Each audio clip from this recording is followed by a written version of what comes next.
Hello Pilipinas Politox! Ako nga pala ulit ito.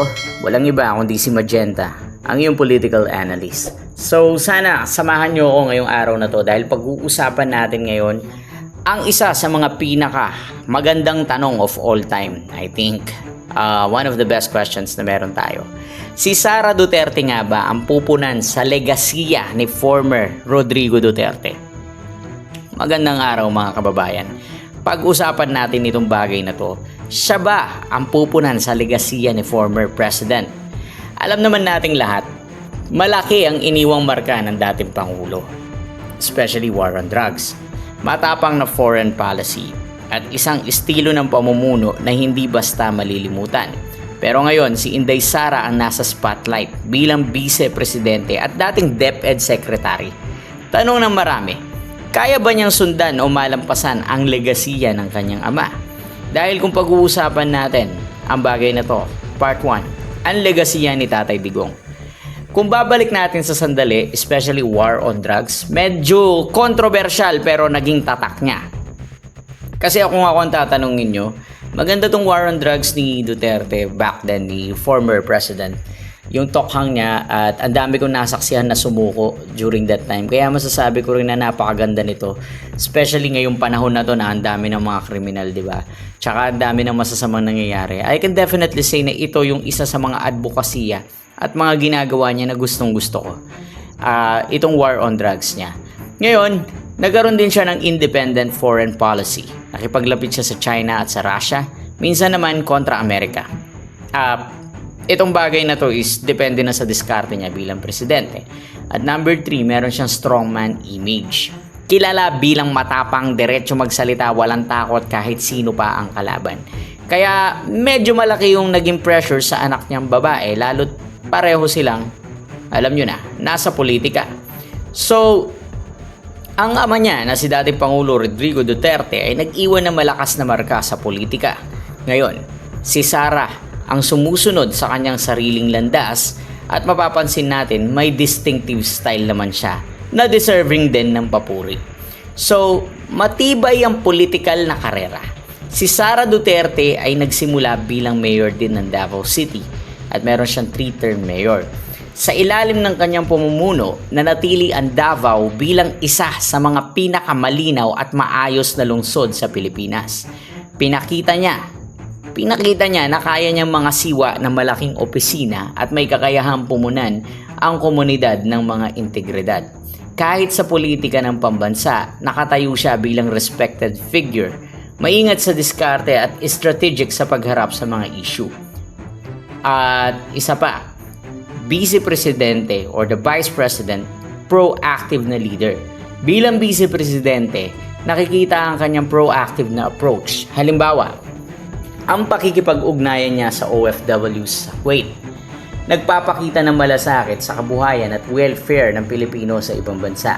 Siya rin ay tumutulong sa policy making at government projects, lalo na sa edukasyon at social welfare.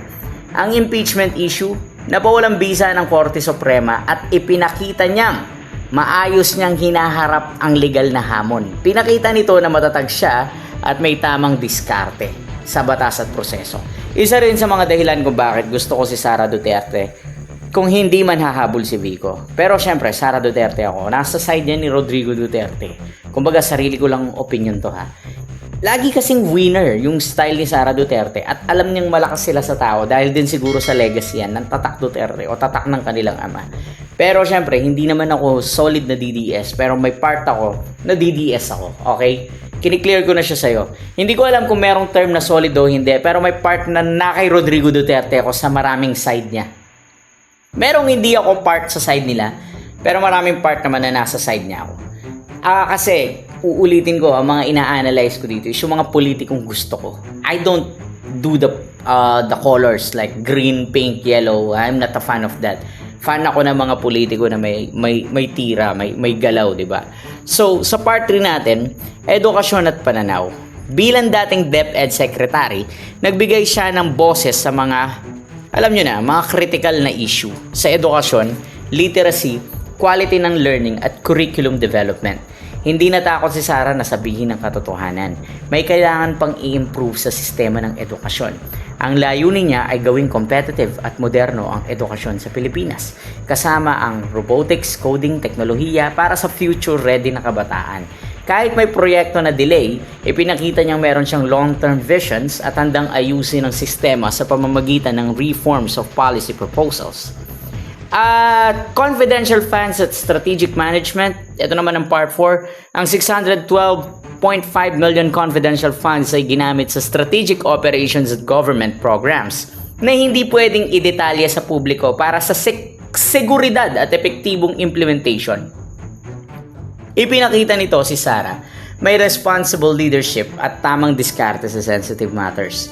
Hindi lahat ng leader kaya mag-manage ng confidential at complex government funds nang walang skandalo. Sobrang hirap niyan. Imagine pakawakan kita ng 700 million or 600 million na confidential funds. Imposibleng hindi ka may skandalo dyan dahil mabigat yan. Ako na magsasabi sa iyo, sigurado merong mga questions dyan. Handa naman siya sagutin yan kung natuloy ang impeachment. Probably sa 2026 kasi tapos na ang impeachment eh. So, pwede sila mag-file next year. And VP Sara, I definitely believe nahaharapin naman yan kung mabibigyan siya ng pagkakataon tungkol doon. Kasi mahirap i-manage yung confidential. Very complex ito. Pero pinakita ni Sara na kaya naman niya kahit paano. So, ang legasiya ng Duterte. Balikan natin ang tanong syempre. Kasi ang pinakatanong lang naman dyan, si Sara Duterte nga ba ang pupunan sa legasiya ni former Rodrigo Duterte? Ang sagot ko ay oo. Ngunit sa sarili niyang paraan. Kasi ang ama niya ay kilala sa strongman image at saka charismatic. Pero si Sara kilala naman sa strategic leadership, malasakit sa tao at proactive governance. Ang kanyang legasiya ay independent, modern at nakatuon sa tunay na serbisyo, publiko, hindi lang sa headline or controversial. Kung si Tatay Digong ay tatak-tapang, si Inday Sara ay tatak ng isang strategy at malasakit, isang bagong Duterte legacy para sa bagong henerasyon. Kaya I definitely believe na hindi man niya mapunan yung iba, pero still, galing yan sa lahi ng Duterte. Let us believe that one. Kasi kung merong strong side si Sara, I can definitely say leadership. Hindi man siya ganun ka-perfect, kagaya ng inaasahan nyo. But I can definitely say meron siyang leadership. Hindi man siya ganun kung sa iba, tawagin nila medyo barbaric siya or hindi siya ganun ka-professional. Pero makikita mo pa rin yung strict leadership sa kanya. And that's what I admire kay Sara Duterte. Pero, kung nagustuhan mo itong video na to, comment ka regarding your own opinion. Malaya tayo magbigay ng opinion sa bawat isa. I mean, it's politics, right? Malaya tayo. Hindi ko alam kung kakampi mo o hindi. Pero pagdating sa opinion, magkakampi tayong dalawa. Huwag kang mag-alala.